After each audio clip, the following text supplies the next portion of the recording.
Assalamualaikum warahmatullahi wabarakatuh. Jumpa kembali di Lentera Hitam. Kali ini kami mau menceritakan tentang kisah pendakian bertemu dengan rombongan pendaki tiang alus. Cerita ini diambil dari Twitter yang diposting oleh Cerita Emak, yang ditulis oleh Desi Prayogo 1. Tidak usah lama-lama, kita langsung saja ke ceritanya.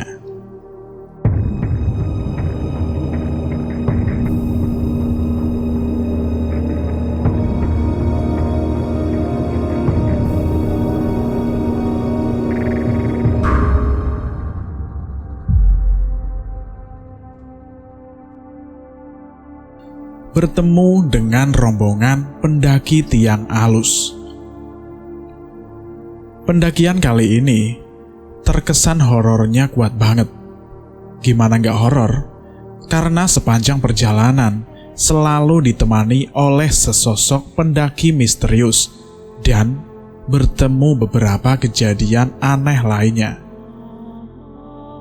Entah karena mendaki dengan jumlah ganjil atau karena alasan yang lain. Seperti biasa, sebelum masuk ke ceritanya, aku minta kalian untuk mematikan lampu, tarik selimut, dan tetap waspada. Siapa tahu ada sosok lain yang ikut menemani kalian mendengarkan cerita ini dan cerita yang lainnya. Cerita ini dikirim oleh wak kesayangan aku dari kota Ngalam yang bernama Yudistiar. Tapi dia minta dipanggil dengan namanya Tiar saja, biar gak kepanjangan. Tiar di sini akan membagikan pengalamannya saat mendaki. Sekitar bulan Oktober 2017 lalu, Tiar memutuskan untuk cuti kerja selama seminggu demi meregangkan sejenak tubuhnya dari padatnya jadwal pekerjaan. Kebetulan saat itu, Tiar mendapat tawaran mendaki dari teman-temannya. Tiar rasa semuanya seperti pas-pas saja. Dia terimalah tawaran tersebut dan mulai mempersiapkan segalanya. Uang, keperluan yang dibawa, dan yang paling penting adalah kondisi tubuh harus fit. Tak lupa dia minta izin ke orang tuanya supaya selamat selama perjalanan mendaki gunung. So far Tiar rasa semuanya sudah dalam situasi aman terkendali. Hingga tibalah di hari Tiar dan kedua temannya berangkat mendaki gunung. Tibalah hari Tiar dan kedua temannya berangkat mendaki. Tiar sadar kalau mereka dalam posisi ganjil. Memang hampir di semua gunung ada peringatan seperti itu. Dan Tiar agak sedikit abai waktu itu. Karena saking kuat keinginannya untuk mendaki, makanya Tiar abaikan. Pikir Tiar, toh selama perjalanan pasti akan bertemu dengan pendaki yang ganjil. Dan kalau digabung pasti pas ganap. Semoga saja begitu. Mereka mendaki Gunung Arjuno via Tretes. Dari Malang, Tiar naik sepeda motor menuju Tretes Pandaan. Karena mereka bertiga janjian bertemu langsung di depan base camp. Perjalanan sekitar kurang lebih 1,5 jam, tibalah Tiar pas di depan base camp, yang lokasinya tak jauh dari Hotel Tanjung. Di sana Tiar juga sudah bertemu dengan dua temannya. Saat itu masih sekitar pukul 9.30. Dan Tiar juga teman-temannya memutuskan untuk istirahat sejenak. Kemungkinan mereka bertiga baru mendaki setelah adzan asar. Beristirahatlah mereka sejenak di base camp sambil ngobrol-ngobrol. Entah kenapa hari itu sepi tak seperti biasanya. Mungkin karena sepi, Tiar lama-lama jenuh juga dan meminta agar mereka secepatnya melakukan pendakian siang itu, supaya bisa ngecamp sebelum matahari terbenam. Dua temannya pun setuju. Setelah semua urusannya selesai, berangkatlah mereka mendaki Gunung Arjuno. Dari base camp menuju pos pertama, so far alhamdulillah masih baik-baik saja. Perjalanan mereka tempuh sekitar 30 menit untuk tiba di bed bocor. Dari bed bocor, 3 orang sekawan ini memutuskan untuk istirahat sejenak sambil minum. Barulah setelah itu melanjutkan kembali perjalanan menuju pos 2. Medan perjalanan menuju ke Kokopan ini mulai sedikit menanjak serta areanya bebatuan. Sambil setengah ngos-ngosan, mereka terus berjalan sekitar kurang lebih 3,5 jam perjalanan. Soalnya lama-kelamaan medannya itu mulai terasa juga. Tak terasa sudah sekitar pukul 16.30. Sebenarnya, Tiar meminta supaya mereka ngecamp aja di Kokopan. Tapi, Ardi dan Hendy minta supaya mereka ngecampnya di Sabana saja. Ya, mungkin karena lokasinya luas, dan selain itu view-nya lebih bagus daripada di Kokopan. Berhubung kalau naik gunung, itu perlu yang namanya solidaritas dan kekompakan. Ya udah, Tiar ngalah. Dia ikuti kemauan teman-temannya, walau dia sendiri tahu kalau untuk tiba di Sabana itu setidaknya masih membutuhkan kurang lebih 6 jam perjalanan lagi. Sedangkan saat itu, hari sudah sore. Perjalanan mereka menuju ke pos 3, dan disinilah awal mula perjalanan horor yang dialami oleh 3 sekawan ini. Tiar sendiri tidak tahu apa kejadian horor yang dia alami ini ada kaitannya dengan keputusan mereka untuk mendaki dengan jumlah ganjil. Pasalnya, saat setengah perjalanan menuju pondokan, tahu-tahu awan kabut itu mulai datang. Untungnya bukan awan kabut yang tebal, jadi perjalanan mereka masih bisa ditempuh dengan senter yang terpasang di kepala mereka masing-masing. Walau mereka tetap harus berhati-hati dalam melangkah karena jarak pandangnya masih minim sekali. Cuma mereka tetap lanjut berjalan dan tidak ingin stuck di posisi itu. Sambil harap-harap cemas, Ardi yang ada di posisi paling depan berinisiatif untuk melakukan perhitungan untuk memastikan kalau mereka tetap utuh bertiga. Mulailah 3 orang ini berhitung. 1. Ardi, 2. Hendy, 3. Tiar. Akan tetapi, setelah Tiar teriak angka 3, tahu-tahu di belakang Tiar ada suara laki-laki yang teriak angka 4. Kagetlah Tiar di situ. Tapi dia memberikan komando ke teman-temannya untuk tetap terus berjalan tanpa menoleh ke belakang. Apakah berhenti sampai di angka 4? Tidak. Tidak berhenti di angka 4. Terus berlanjut. Ada suara perempuan yang berteriak angka 5. Lalu, ada suara laki-laki yang teriak angka 6. Dan yang terakhir, ada perempuan yang teriak angka 8. Anehnya, angka 7 tidak ikut disebut. Makin paniklah Tiar di situ. Semar-semar Tiar ngelihat Hendy dan Ardi mulai nampak kusar di depan. Dengan suara setengah teriak, Tiar bilang, "Woi Rek, jangan lupa berdoa dan zikir ya."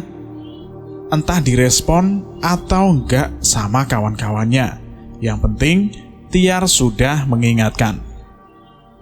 Dilihat jam tangan, ternyata tak terasa sudah jam 18 waktu Indonesia Barat. Tiar ngomong-ngomong sendiri, "Waduh, pondokan kayaknya masih jauh nih." Tahu-tahu ada yang nyautin dari belakang, "Iya mas, masih jauh." Ketika keringat dingin mengucur deras dari tubuh Tiar waktu itu, kakinya sempat sudah tidak kuat lagi dibuat berjalan, alias sudah lemas gegara mendengar suara kaki-kaki yang ada di belakangnya. Dalam hati, Tiar berdoa supaya kabut ini segera menghilang dan mereka dapat kembali melihat jalan yang jelas. Dan benar, Allah mengabulkan doa Tiar malam itu. Seketika kabut itu tiba-tiba sirna, hilang, dan untuk sejenak Tiar merasa lega. Tapi Tiar masih mendengar suara langkah kaki yang berjalan di belakang terus mengikuti dirinya. Bingung lagi Tiar di situ. Langkah kakinya itu bukan hanya ada satu, melainkan banyak di belakang. Di tengah-tengah perjalanan itu, Hendy gak sengaja noleh ke belakang karena dia ingin nawarin Tiar rokok. Tapi mata Hendy tahu-tahu terbelalak saat melihat apa yang ada di belakang Tiar. Spontan, Tiar langsung menutup mulut Hendy yang mau berteriak dan secepat mungkin membalikan badan Hendy sambil berbisik, "Terus jalan, Hen. Jangan noleh lagi ke belakang dan jangan berkomentar apa-apa.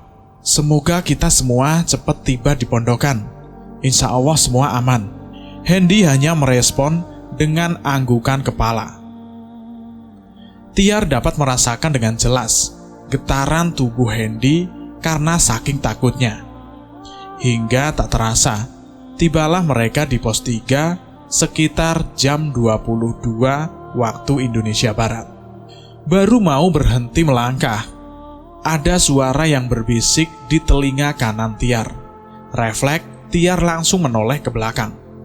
Semar-semar, Tiar melihat ada 4 pendaki yang berjalan ke arah lain. Tetapi wujudnya lama-kelamaan memudar, bak seperti asap dan hilang begitu saja. Langsung jatuh ke tanah, Tiar setelah melihat penampakan itu. Lemes, semua tubuhnya dan jantungnya waktu itu berdetak lebih cepat. Sampai-sampai Tiar sedikit kesusahan mengatur nafas. Dan beruntung, kedua sahabatnya bisa segera mungkin menolongnya. Tiar ngomong, "Kita harus cepat sampai di Sabana sebelum makin malam, bahaya." Pertanyaan Tiar juga disetujui sama kedua temannya, apalagi Hendy. Saat itu Hendy masih belum cerita perihal apa yang dia lihat. Soalnya pamali kita cerita sesuatu tentang apa yang terjadi di situ, tapi kitanya masih berada di tempat itu. Tiar pun juga tidak melihat dengan jelas rupa 4 pendaki misterius yang bersama mereka malam itu. Yang dia lihat hanyalah perawakan tubuh belakang mereka saja. Setelah minum dan istirahat sebentar, ketiga sekawan ini kembali melanjutkan perjalanan mereka dengan harapan segera sampai dan bisa ngecamp terus istirahat. Mereka bertiga, terutama Ardi dan Hendy, sudah mengeluh, pundaknya capek. Sebelum tiba di Sabana, 3 sekawan ini melewati sebuah lembah yang dikenal dengan Lembah Kidang. Seketika tidak ada yang aneh dengan lembah ini. Sebenarnya sangat indah kalau pagi atau sore. Berhubung ini sudah malam hari dan cahaya bulan tidak terlalu bersinar terang, jadi keindahannya tidak terlalu tampak. Tetapi ada satu titik yang membuat 3 sekawan ini sempat terdiam sejenak sebelum akhirnya memutuskan untuk lari sekencang mungkin.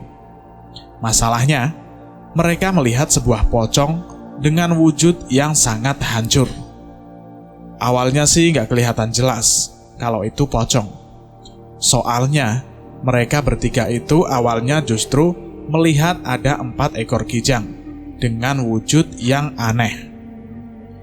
Tanduk dari kijang itu berwarna emas dan menyala dalam kegelapan. Wallahu a'lam juga. Mereka sendiri ngelihat itu kaget. Gak tahu kalau di lembah itu masih ada kijangnya. Dulu di lembah ini memang terkenal banyak kijang liarnya. Terhubung makin banyak yang berburu, dan berlahan-lahan kijang di lembah itu sirna atau hilang satu persatu. Akhirnya, di lembah itu sudah tidak nampak kijang berkeliaran di sana, dan lembah itu akhirnya dinamai Lembah Kijang, tapi nggak ada kijangnya sama sekali. Mereka ya nggak tahu juga, antara beneran udah nggak ada, atau sebenarnya masih ada tapi sembunyi. Anehnya kok bentuk tanduknya berbeda, tapi sama seperti tanduk kijang pada umumnya. Mereka sempat berpikiran kalau itu merupakan kijang jelmaan. Cuma lagi-lagi, keanehan terjadi kepada mereka. Udah tahu ada yang aneh dengan kijang itu, dan bukannya pergi, yang ada tubuh mereka malah dibuat seolah tidak berpikir untuk pergi dan justru sibuk mengamati kijang-kijang aneh tersebut. Tak lama kemudian, kijang-kijang itu berlarian ke segala arah sambil menimbulkan suara yang seolah kijang-kijang itu sedang ketakutan saat melihat sesuatu. Benar aja dong, tahu-tahu tak lama kemudian muncul seperti sosok pocong tinggi banget. Bahkan tingginya itu melebihi pohon-pohon yang ada di lembah itu. Pertama-tama mereka bertiga tidak bisa melihat dengan jelas, karena posisinya jauh dan sekitar situ gelap gulita. Jumlahnya banyak sekali. Mereka bertiga yang melihat dari kejauhan, tahu-tahu ngefresh, entah antara saking takutnya atau ada sesuatu yang lain. Tiar dan teman-temannya juga tidak ada yang tahu sampai sekarang. Tahu-tahu tubuh mereka kaku, gak bisa digerakin sama sekali. Saat pocong-pocong itu mulai setengah mendekat, tiga sekawan ini langsung berpikir keras agar supaya bisa bergerak kembali. Beruntungnya mereka pun berhasil bergerak dan langsung berlari menyusuri jalan supaya secepat mungkin tiba di sabana. Pas jam 12 malam, mereka pun tiba di sabana. Secepat mungkin mereka menggelar tenda dan langsung beristirahat. Sekitar hampir mendekati tengah malam, mereka pun selesai dan langsung masuk ke tenda untuk istirahat. Ada perasaan lega, takut, dan panik. Takut sewayah-wayah sosok pocong-pocong itu tadi tahu di mana posisi mereka ngecamp. Langsung mereka pun tidur dan melupakan kejadian-kejadian aneh malam itu. Sekitar jam 3 subuh, Hendy keluar tenda karena dia kebelet buang air kecil. Dia bangunin dua temannya ini, malah susah sekali dibangunin. Ya sudah, Hendy buang air kecil sendirian. Sambil membawa senter tangan, Hendy berjalan menembus dinginnya angin malam itu. Suasana sekitar nampak hening dan sepi. Tidak ada pendaki lain di situ, selain hanya mereka bertiga. Sebenarnya Hendy takut, tapi dia tetap memberanikan diri daripada kencing di celana. Sambil mengamati yang ada di sekitarnya, Hendy ini mendengar ada suara aneh yang bergerak dari salah satu pohon. Pohon itu terletak di paling ujung. Entah kenapa, perasaan Hendy tergugah untuk berjalan ke arah pohon itu. Seolah dia penasaran, ada apa sih di sana? Hendy masih terus berjalan menghampiri sumber suara tersebut. Sedangkan suara kresek-kresek itu masih terdengar. Semakin dia mendekat, suara itu kian makin jelas terdengar. Sebenarnya Hendy panik. Akan tetapi langkah kakinya seolah tidak bisa disuruh diam. Kini posisi Hendy kian semakin dekat dengan pohon itu. Campur aduk perasaan yang ada di dalam hati Hendy. Karena kurang beberapa langkah lagi, Hendy sudah benar-benar bisa menjangkau pohonnya. Benar saja, pas Hendy memegang pohon itu dan spontan melihat ke arah belakang pohonnya, ternyata di situ tidak ada apa-apa dan tidak ada siapa-siapa. Tetapi Hendy melihat ada bekas dedaunan yang seperti disapu ke segala arah oleh seseorang. Pasalnya, hanya daun-daun yang ada di belakang pohon itu nampak berantakan. Lainnya biasa-biasa saja. Gak tahu gimana, Hendy pada saat itu sudah benar-benar tidak bisa menahan lagi rasa kebeletnya. Kencinglah Hendy di balik pohon itu. Pas lagi enak-enak kencing, tahu-tahu di pohon itu muncul sebuah wajah yang hancur banget. Bola mata sebelah kanannya seolah hampir terlepas. Wajah itu tidak memiliki hidung dan penampakannya persis seperti korban yang hangus terbakar. Serem banget. Hendy yang tidak bisa menahan teriakannya. Akhirnya dia teriaklah dan terus berlari sambil ketakutan. Sampai-sampai dia menjatuhkan senternya, membuatnya harus berlarian di tengah sabana dalam kondisi gelap. Sepanjang dia berlari, Hendy tak ada hentinya teriak dan menangis. Tiba-tiba Hendy yang berlari sambil melihat belakang dan tidak fokus dengan apa yang ada di depannya, tahu-tahu sempat menabrak seseorang. Saking kerasnya tabrakan Hendy dengan pemilik tubuh ini membuat Hendy terjatuh di tanah. Suara Hendy tak lagi teriak minta tolong, melainkan terfokus dengan tubuh yang dia tabrak. Hendy mengamati dari bawah dan melihat ada sepasang kaki yang memakai sepatu gunung. Perlahan-lahan Hendy melihat kalau sosok itu juga memakai celana kain selusut penuh saku, serta memakai flanel kotak-kotak biru hitam yang didobel dengan jaket angin berwarna abu-abu tua, dan ada label Konsina di sebelah bagian dada. Akan tetapi, ketika mata Hendy semakin melihat ke atas hingga berhasil melihat wajahnya, Hendy terkejut bukan main. Masalahnya, sosok yang dilihat subuh itu adalah sosok pria yang dilihat selama perjalanan berdiri di belakang Tiar tadi. Yang membuat Hendy terkejut justru wujud dari si sosok ini hingga berhasil membuat Hendy pingsan di tengah-tengah sabana subuh. Tiar dan Ardi yang kebangun gara-gara mendengar suara teriakan Hendy, tapi tahu-tahu suara Hendy tidak terdengar lagi, mulai panik. Mereka benar-benar langsung keluar tenda dan mulai menelusuri sabana sembari teriak memanggil nama Hendy. Sayangnya tidak ada sahutan sama sekali. Dengan berteman senter kecil yang tersisa, mereka terus berjalan berdua.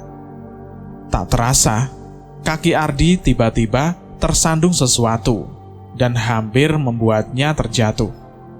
Pas Ardi senter ke bawah, ternyata di situ ada sepasang sepatu mendaki yang entah milik siapa.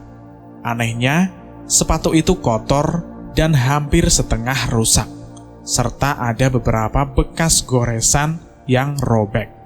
Selain itu juga ada beberapa bercak darah mengering di bagian belakang kakinya. Waktu Ardi menyorotkan senternya ke bagian bawah sekitar sepatu tersebut, barulah di situ Ardi menemukan tubuh Hendy yang pingsan seorang diri. Buru-buru mereka angkat tubuh Hendy dan mereka bawa kembali menuju tenda. Membuat Ardi lupa dengan sebuah sepatu aneh temuannya tadi. Tentunya entah milik siapa, bukan milik salah satu dari mereka bertiga juga. Ardi sendiri saat kita konfirmasi juga tidak bisa memastikan apa sepatu itu masih di situ atau ada yang ngambil. Karena saat itu Ardi tidak membawanya dan hanya dibiarkan pada tempatnya setelah dia amati sejenak.